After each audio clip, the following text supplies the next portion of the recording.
100% ఈ కాన్స్టిట్యున్సీకి సంబంధించిన అన్ని వసూలుతో కూడుకున్న ఒక క్యాంపస్నే ఒక మినీ సెక్రటేరియట్ లాగా అంబర్పేటలో మీకు కట్టించే బాధ్యత నాది. ఏమేమి ఆఫీసులు కావాలనో లిస్ట్ అవుట్ చేయండి. ఈ ప్రాంత ప్రజలకు అవసరమైన ఏమేమి కావాలనో అన్ని ఆలోచన చేయండి. వాటికి సంబంధించిన ప్రణాళికలు సిద్ధం చేస్తే డిసెంబర్ 9 తారీఖు లోపలనే మీకు అన్ని అనుమతులు ఇచ్చి నిధులు కేటాయించే బాధ్యత నాది. 2 నెలల్లో క్షేత్రస్థాయి పర్యటన చేసి అన్ని అంచనాలు తయారు చేయండి. ఆ అంచనాలకు అనుకూలంగా నిధులు డిసెంబర్ 9 తారీఖు లోపల మంజూరు చేసే బాధ్యత నేను తీసుకుంటా. కాలేరు వెంకటేష్ గారికి నేను సూచన చేస్తున్నా, రాజకీయాలకు అతీతంగా మీ నియోజకవర్గాన్ని అభివృద్ధి చేసుకోండి. నేను సహకరించడానికి సిద్ధంగా ఉన్నా. మీరు అడగకుండా, మీరు అంశాలను ప్రస్తావించకుండా, మీరు ప్రతిపాదనలు సిద్ధం చేసుకోకపోతే నేను సహాయం చేయాలన్నా కూడా నేను చెయ్యలేను. క్షేత్రస్థాయిలో మీరు సహకరిస్తే 100% అద్భుతాలు చేస్తాం. ఇక్కడ ఒక అతను కబ్జా పెట్టుకున్నాడు. అతని పేరు గురించి నేను చెప్పాల్సిన అవసరం లేదు. ఆకాశం నుంచి పూలు జల్లిన నాటి నాయకుడికి కబ్జా పెట్టుకున్నాయని ఆయన వెనకాల ఎవరున్నారో మీ అందరికీ తెలుసు. కానీ ఇవాళ లోకల్ ఎమ్మెల్యేగా మీరు సహకరించారు.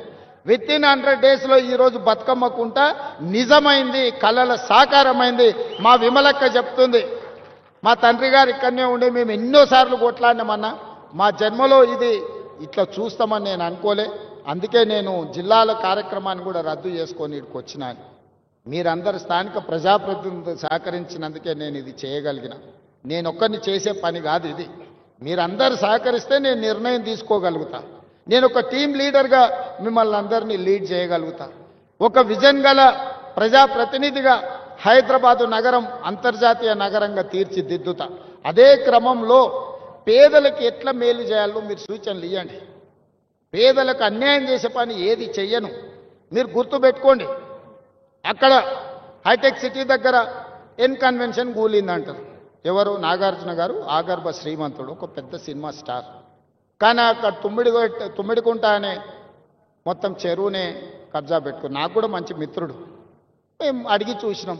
వారు కొంచెం వారికి ఉన్న పాత సావాసం, పాత మిత్రుల వల్ల కొంత ఆలోచన చేసిండు. మా అధికారులు పోయి దాన్ని తొలగించింది. తర్వాత ఆయన్ని ముందుకు వచ్చి, సార్ ఇట్లాంటివి ఇంకా నాకు వద్దు వివాదాలు, నేను ప్రజలకు ఆదర్శంగా ఉండదలుచుకున్నా, ఈ చెరువు పునరుద్ధరణ కోసం 2 ఎకరాల భూమిని నేనే అప్పచెప్తా అని చెప్పి నాగార్జున గారు ఈరోజు ముందుకు వచ్చి ఈరోజు మనకు అప్పచెప్పాడు.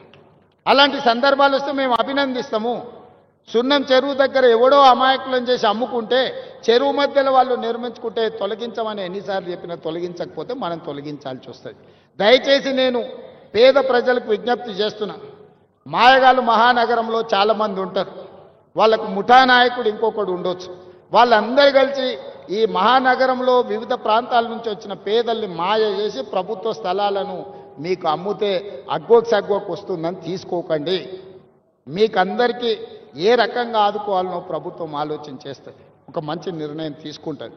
అందుకే మనస్ఫూర్తిగా దసరా పండుగ సందర్భంగా ఈ నగరవాసులందరూ మూసీ నది పునరుజ్జీవం కోసం సహకరించండి.